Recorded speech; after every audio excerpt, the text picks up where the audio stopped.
શ્રી પ્રાણનાથ પ્યારે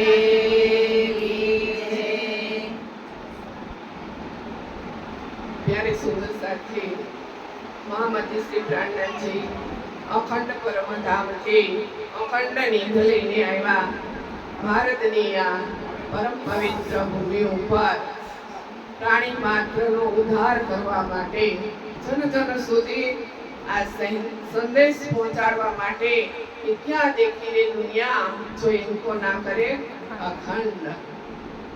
तो आज જે પારાયણ છે એક બ્રહ્મ યજ્ઞ છે જે અત્યારે બધા વાંચન કરી રહ્યા હતા એ એક બ્રહ્મ યજ્ઞ છે જેની અંદર 18,758 ચોપાઈ છે જે શ્લોક કહેવામાં આવે છે કે જે ગણો તે પણ એક એક ચોપાઈનું વાંચન કરી અને સુંદર સાથજી જે આહુતિ આપે જેવી રીતે યજ્ઞની અંદર કેમ આહુતિ આપે ને यज्ञ करी तो शेनी आहुति आपे श्लोक बोले ने पछी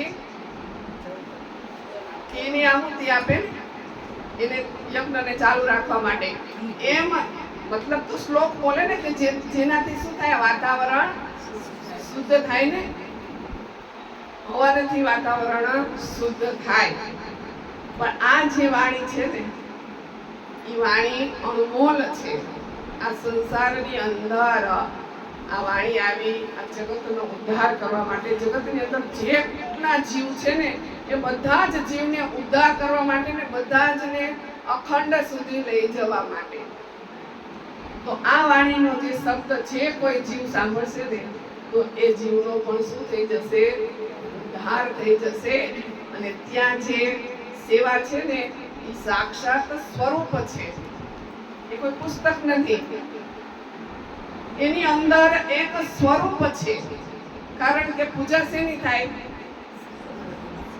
શબ્દની થાય ને આરતી ભાગવતની ઉતરે આરતી રામાયણની ઉતરે ને આપણે સપ્તાહ હોય ત્યારે જે વ્યાસપીઠ પર બેઠા હોય એ વક્તાની આરતી નથી ઉતારતા આરતી રામાયણ કે ભાગવતની ઉતરે આપણે પરિક્રમા પણ કોની કરી છે એની જ કરી છે અને ઘરે ઘરે પધરામણી પણ એની જ કરી છે ને भागवत के रामायण।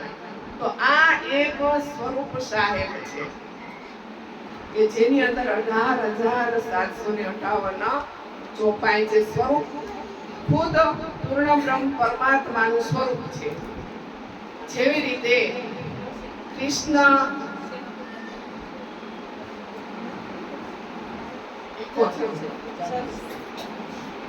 પાડતા હોય તો ઘનશ્યામ મહારાજ નું સ્વરૂપ तो इस स्वरूप ने तमे श्रृंगार तमारा मन थी सज करावो तमे मुखथी शब्द बोलो तो सामे स्वरूप खड़ो थई जाय ने पछी त्या मूर्ति नी जरूर थी નથી.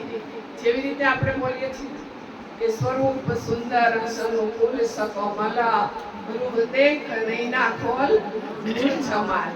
તો સ્વરૂપ કેવું છે? સુંદર છે, સકોમલ છે. પછી શું કીધું? રૂહ. આ ચર્મ ચક્ષુ નથી કીધું. શું કીધું? રૂહ દેખ નૈના ખોલ. રૂહની આંખથી અંતર ચક્ષુથી જોવાનું કીધું છે. બાકી બહારની દ્રષ્ટિથી તો શું દેખાય છે? જૂઠ. આ દ્રષ્ટિથી જેટલું દેખાય ને એટલું બધું કેવું છે? જૂઠ છે. અને જે નથી દેખાતું ને, જે ગોપ છે ને, એ શું છે? સત્ય છે. તો એ સત્યને જાણવા માટે જરૂર શેની છે? જ્ઞાનની. કારણ કે જ્ઞાન થકી જ ઓળખાણ થાય ને. પેલા જ્ઞાન જરૂરી છે ને. જ્ઞાન હોય તો જ પરમાત્માનું સ્વરૂપ કેવું છે એ ખબર પડે ને, શબ્દોના માધ્યમથી. તો શાસ્ત્રોની અંદર સ્વરૂપ છુપાયેલું છે, પણ એને એ પરોક્ષ સ્વરૂપને ઉજાગર કરવા માટે જરૂર શેની છે? એનું મંથન કરવાની છે. મંથન કરી તો માખણ આવે ને. એટલે વાણીની અંદર સ્વામીજીએ કીધું કે સખીની જાન પૂજ્યો હોઈએ, એસા સુખ એસા અલેખે સુખ અખંડ.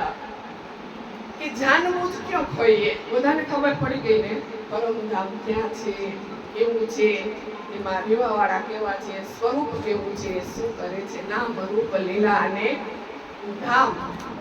આ બધી જ ખબર પડી ગઈ તો સખીની જાનબૂજ ક્યો ખોઈએ? કે પહેચાન થઈ ગઈ. અત્યારે વાણી ઉજાગર થઈ ગઈ ને 14 ભવનની અંદર. શું કીધું? પસરસી 14 ભવન. તો અત્યારે 14 ભવનની અંદર વાણી પ્રસરી ગઈ છે. તો હજી આપણે શું ગોતી છે? આપણને રસ્તો બતાવી દીધો, એ સ્થાન ક્યાં છે એ બતાવી દીધું, એના માટે દિશા સૂચક યંત્ર આપી દીધું, પ્રકાશ કરી દીધો. તો હજી આપણે શું ગોતી રહ્યા છીએ? ક્યાં ફાફા મારી રહ્યા છીએ? એટલે કીધું કે સખીની જાન પૂજ્યો હોઈએ, એસા અલેખે સુખ અખંડ. કારણ કે આ જે જૂઠ છે ને, આ શરીર ખોટું છે. કીધું ને કે ખોટા સાટે સાચું મળે એવી મળી છે બજાર. બધા જ ને ચોપાઈ જો આવડે છે. લાભ અલેખે આ ફેરા તણો, જો રાખી શકો. શું કીધું? વ્યવહાર હોય તો થાય ને. કે લાભ અલેખે આ ફેરા તણો, તો અખંડ આ લાભ છે. અલેખે કે જેની કોઈ ગિનતી નથી. લાભ અલેખે આ ફેરા તણો, પણ ક્યારે? જો રાખી શકો.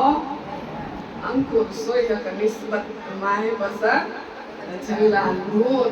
જો નિસ્બત હશે ને, જો એ તો જ એની અંદર અંકુરિત થશે અને તો જ ખબર પડશે. નહીં તો કદી 100 વર્ષ રહો સાથ में धन्य अनुभव, सोबेर मूल अंकुर गया बिना ले कर में डारे अंधेर.